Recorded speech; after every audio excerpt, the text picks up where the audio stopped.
as that disproportionately affects African Americans, then where do we prioritize that on the side of urban health issues, and how can we pull it across? Or is that a program we just do on that side there, and maybe pull in community partners?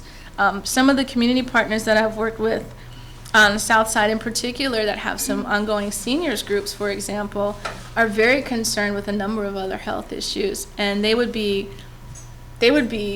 happy to have someone come to them actually from a research background to talk to them about treatment or resources or other issues. So I don't imagine that all of the programs would happen here in this space. I would imagine that there's necessarily things that another space is more appropriate depending upon the function and the priority. Yes. Hi, Bernadine Canada. I'm with the Academic Center for Excellence program. And we talk about student engagement. Right. How would you connect with the support programs across the campus, the academic piece of it, getting students totally involved in the cultural center?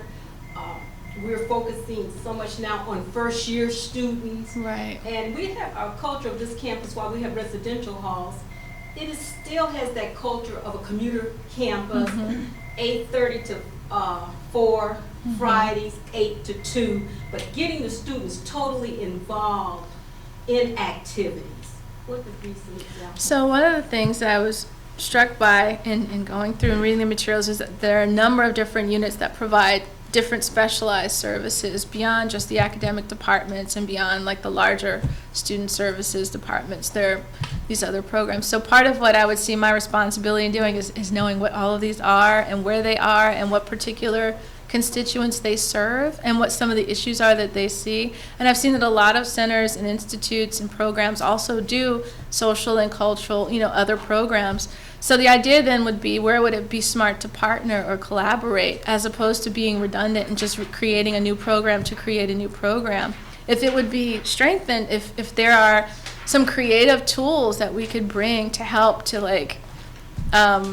engage students. If students are already engaged in a center, the goal then wouldn't be to compete for those same students to go somewhere else, but if this program can only be offered in that space at a particular time, how do we have the same program here and extend it? Or how do we add a cultural component or a performative component or an expressive component to that same program and enhance it in a way so that the overall capacity is greater as opposed to it being competing for students across spaces.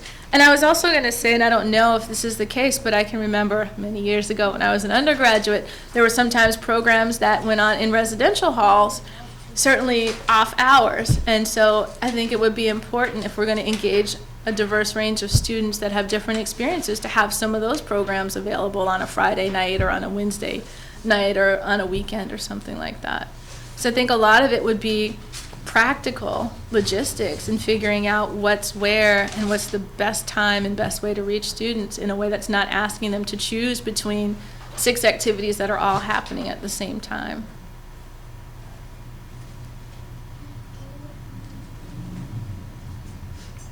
Yes. Just a little bit of background. Lori and I used to work together. And we work on a project in which we develop a series of tools to collect the stories from the Latino and the African American community about environmental friendly practices. And at the beginning, we encountered some opposition from community organizations. I saw maybe you want to share what were some of the strategies that you used to get those communities, those organizations to turn around and collaborate with you in that particular project. So when we first introduced,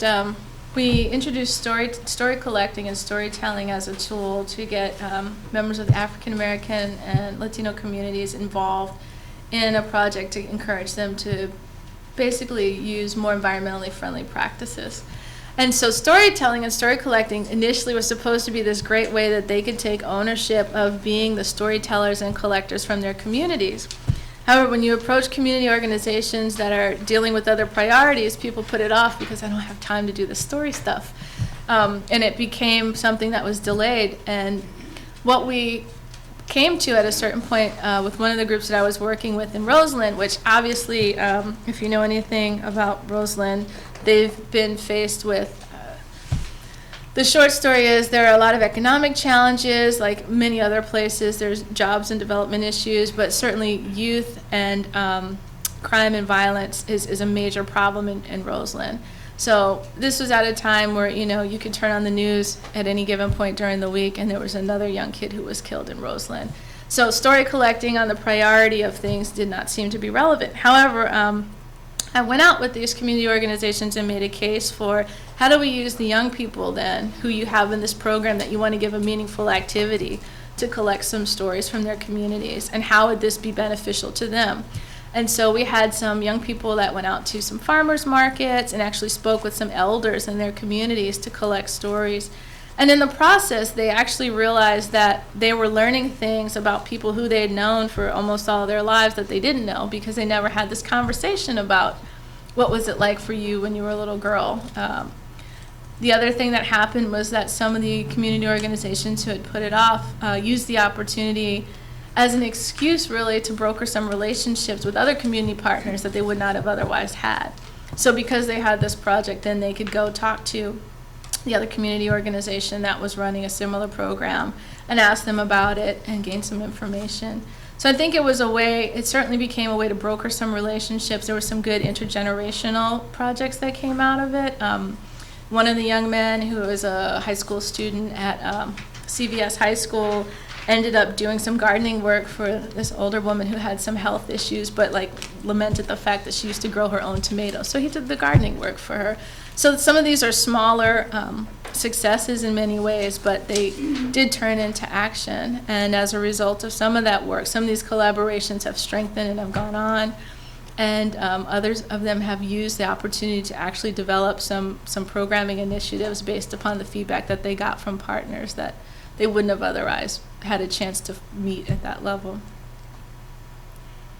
Yes? Hi, I'm Moises Villalba from the Gender and Sexuality Center. If you were to be selected for this position, what would you want your legacy to be after you transition out of it? Oh, wow, that's a big question. You know, I feel like there's a tremendous amount of potential for the center to really increase its capacity to do this work and to be more visible. I mean, so I've been talking mostly about the campus community because that's the core. Obviously, if you don't have dialogue and relationships internally, nothing is going to grow externally. But I would hope that it would be like a national or, you know, an international model for how to be engaging in a way that reaches people on a number of different levels. I mean, I think that traditional academic units often, they have their function and their primary function. They're supposed to research and teach and be productive in these other ways. And I see cultural centers kind of coming in as being a supplement to that, but we have a little bit more wiggle room in terms of the kinds of things that we can take on just because of how we're organized. So I would hope that through these, you know, your capacity can grow outwardly in a different way than if you're an individual person trying to take on so much. So I would hope that the center, there would be initiatives that come up, you know, from students or come from the community that have nothing to do with anything that I've thought of, but that they feel like this is a space where maybe that idea can fit and that would grow and become a model for how these kinds of collaborations can exceed their own expectation.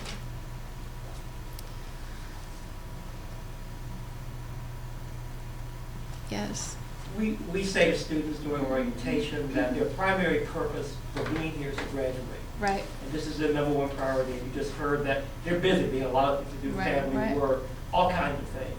How can this particular center help students reach that goal to graduate? So part of what I've been hearing and what I see, I mean, and just from reading through all the departments, I feel like recruitment and retention, but retention especially is everybody's mission in a way. If students are having a tough time somewhere, even if their coursework is going well, if they can't afford it, they're not going to stay. So I think part of being a hub means that students will have different needs. For some students, the cultural piece. For some students, a poetry night will be the thing that they need to feel like they've blown off some steam, they've had some fun, they've been social, and now they can go back and focus on these other priorities that they have. So perhaps a sense of balance But for other students, it might be what they really need is that graduate student working group where they can come together in the space and collaborate with some other peers and get information and resources that will prepare them to present at a conference. I think students will have different needs at different points. And I think that the idea of was certainly not to offer a menu of services, but to be sensitive to the fact that students have different needs. And if there's an environment that's created, that's a nurturing environment, I think it always helps then for students to achieve their academic goals. And then there should be some practical things. I mean, one of the things that I noticed that I saw is that there was a history at some point of having some scholarships, of having some other financial incentives for students. So if we were able to have, you know, some type of sustainable way of being able to provide that, I'm sure that that helps. If there's a student job that we could create or link students to the through the community that's that relates to their work and what they're studying, as opposed to the job that they have to take just to work to make the money that has nothing to do with it, perhaps that helps their academic experience in a different way too. So I think there's a lot of different ways to try to what some students will need to feel nurtured and sustained to finish, and have a good, hopefully not just to finish, but to finish strong will be different. So I'm hoping that we'd be able to adjust to a couple of different alternatives that would provide that for students.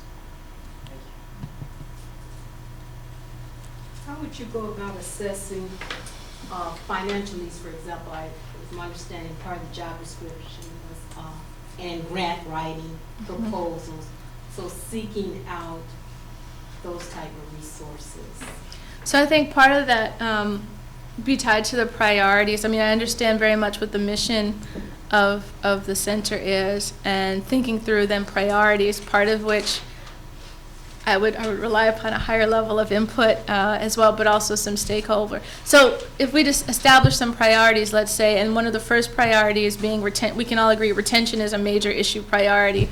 So if retention is a top priority and we need to come up with some programming that help to support retention for something as simple as a graduate student support group, I think there's a way to think very creatively then about the topic. So if the topic is race and culture, I would need to take a look at what types of organizations have funded research in race and culture, or what types of organizations have funded creative cultural activities that deal with these issues, whether it's community dialogues or whether it's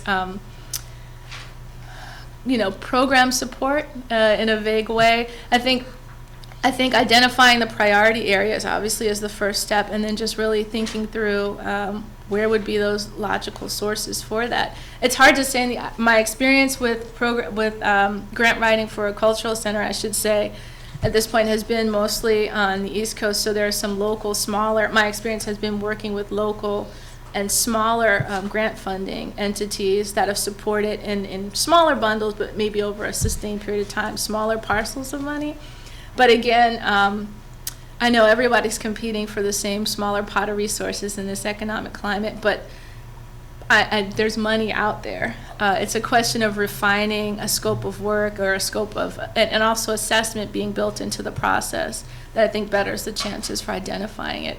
So it's going to be a lot of work, but I also know that with the existing budget that the center has, all of the funds have not been expended either. So I think there's some opportunity with existing resources to be able to do some small things to start, and then we're looking at piecing things together as opposed to starting from scratch.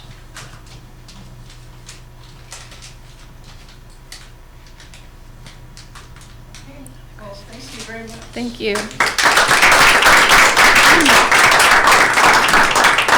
Could everyone make sure that they take and fill out an evaluation form? And some of you have a link to it through the emails, but if you don't, just take a copy of this. And then, yeah, here. And then they just need to be completed by Friday. Okay.